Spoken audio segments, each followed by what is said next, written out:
এর পরেও যদি আরো যোগ্য কেউ বেঁচে বাকি থাকে 31 জুলাইয়ের মধ্যে আবেদন করা লোকেরা পোর্টালে গিয়ে আবেদন করুন। অনেকে পোর্টাল ব্যবহার করতে জানেন না। বিধায়কের কর্মীরা গিয়ে, মন্ডলের ভাইরা গিয়ে, ওয়ার্ডের কর্মীরা গিয়ে, মহিলা মোর্চা গিয়ে পোর্টালে নাম নথিভুক্ত করে দেবেন। একজনও যোগ্য বাকি থাকবে না। একটা মিডিয়া দেখছি যাদবপুর নিয়ে কেঁদে ভাসিয়ে দিচ্ছে।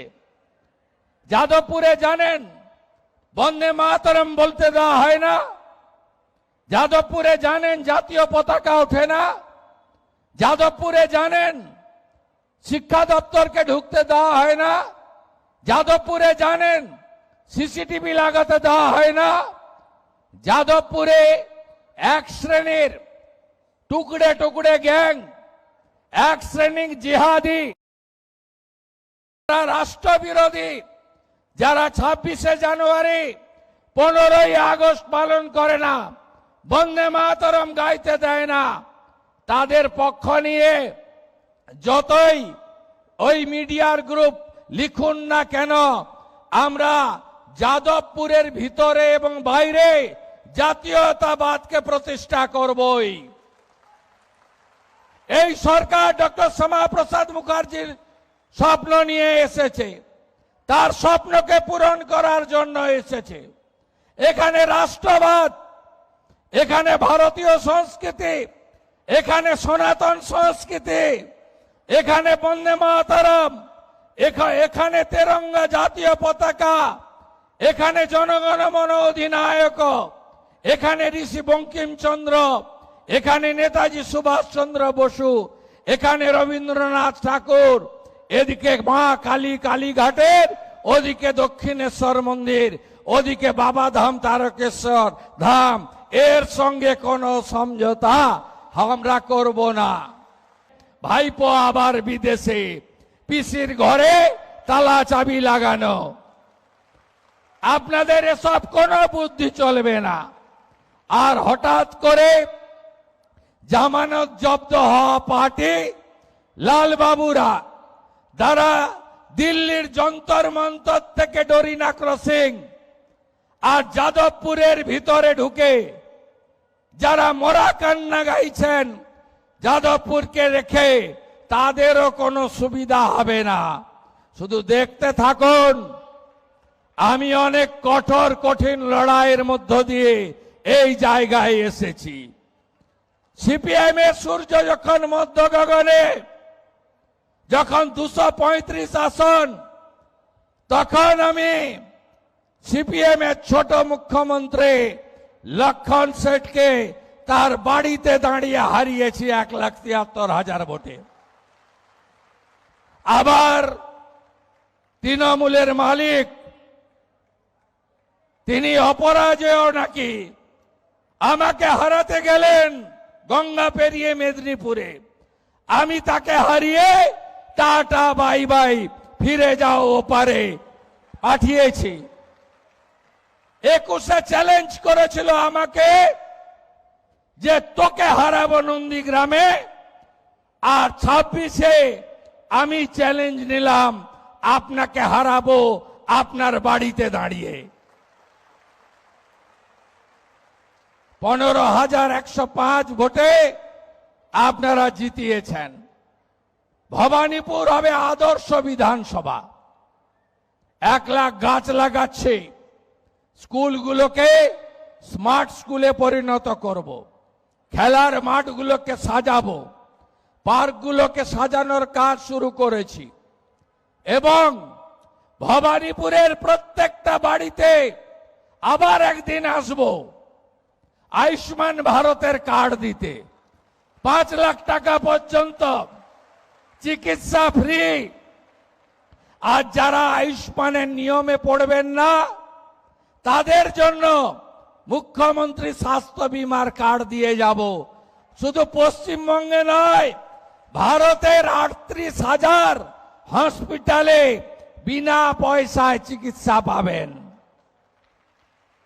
আমি আবার আসব 28 তারিখ রাখি বন্ধন, আমি পালন করতে আসব ভবানীপুরে। আমি অর্থশালী লোকেদের বাড়িতে যাব না সেদিন। সেদিন আমি ভবানীপুরে পায়ে হেঁটে ঘুরেছি 8টা ওয়ার্ড। এত বড় বড় বিল্ডিং, কোটিপতি, শিল্প, বড় ব্যবসায়ী, বড় বড় মানুষরা থাকেন, অনেক অধ্যাপক ডাক্তার থাকেন, তারাও আশীর্বাদ দিয়েছেন। তো আলোর নিচে অন্ধকার। 56টা এমন পাড়া আছে যারা কি গরিব, কি দুর্দশায় থাকে আমি নিজে দেখে গেছি। আমাকে একটা পাড়ায় গেছিলাম,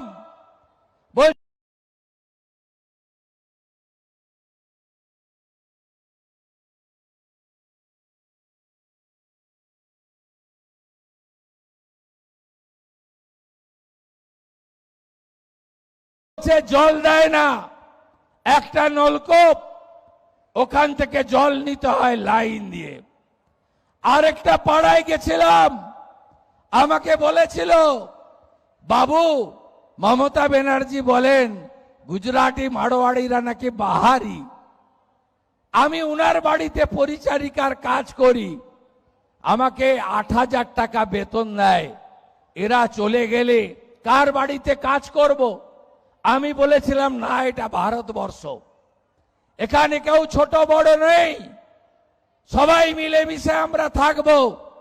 এই সংকীর্ণতা, এই আঞ্চলিকতাবাদ, ভাষার নামে, জাতের নামে আমাদের রাষ্ট্রবাদীদেরকে বিভাজন করার চেষ্টা করেছিল মমতা ব্যানার্জি। 28 তারিখে আমি আসবো রাখি পরাতে ওই সমস্ত এলাকাগুলোতে। তাদের এলাকায় এলাকায় আমি রাখি বন্ধনের শোভাযাত্রা নিয়ে ভবানীপুরে আসব। সেদিন আবার দেখা হবে। আপনারা তেরঙ্গা যাত্রা করেছেন, 4000-এর বেশি ভবানীপুরের মানুষ ছিল, হর ঘর তেরঙ্গা করেছেন, আমি কৃতজ্ঞ। আজকে 14,500, আমি বলতে বলতেই হয়তো ঢুকে গেছে, মোট 17,000 মা অন্নপূর্ণা আপনাদের অ্যাকাউন্টে 3,000 করে টাকা ঢুকলো ভবানীপুর বিধানসভায়। এরপরেও যদি আরো যোগ্য কেউ বেঁচে বাকি থাকে, 31 জুলাইয়ের মধ্যে আবেদন করা লোকেরা পোর্টালে গিয়ে আবেদন করুন। অনেকে পোর্টাল ব্যবহার করতে জানেন না। বিধায়কের কর্মীরা গিয়ে, মন্ডলের ভাইরা গিয়ে, ওয়ার্ডের কর্মীরা গিয়ে, মহিলা মোর্চা গিয়ে পোর্টালে নাম নথিভুক্ত করে দেবেন। একজনও যোগ্য বাকি থাকবে না। আপনারা ভরসা বিশ্বাস ভাই শুভেন্দু অধিকারীর উপর রাখবেন। সবাই ভালো থাকবেন। 17ই সেপ্টেম্বর মোদিজির জন্মদিন। ওই দিন গোটা পশ্চিমবঙ্গ জুড়ে আমরা অন্নপূর্ণা দিবস পালন করব। সব জেলায় জেলায় অন্নপূর্ণা প্রাপকরা জড়ো হবে। আর আমি কলকাতাতে 1 লক্ষ অন্নপূর্ণাকে নিয়ে সেদিন সভা করব এবং মোদিজির জন্মদিন পালন করব 17ই সেপ্টেম্বর।